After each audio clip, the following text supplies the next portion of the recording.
Ready to turn your Cash App into a powerful business tool and supercharge your entrepreneurial journey? First things first, launch the Cash App on your phone. If you don't have it, download it from your App Store.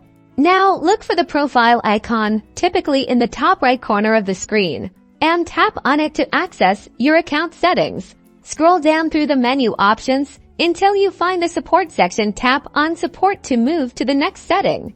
In the Support menu, choose something else. This will allow you to specify the reason for contacting support. Now, in the search bar, go ahead and type business account. This should bring up articles related to creating and managing a business account.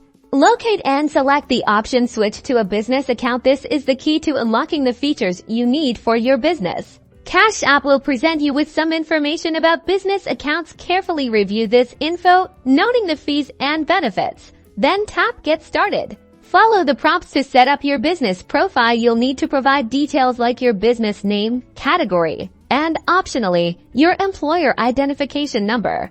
Or in this helps Cash App identify your business for tax purposes.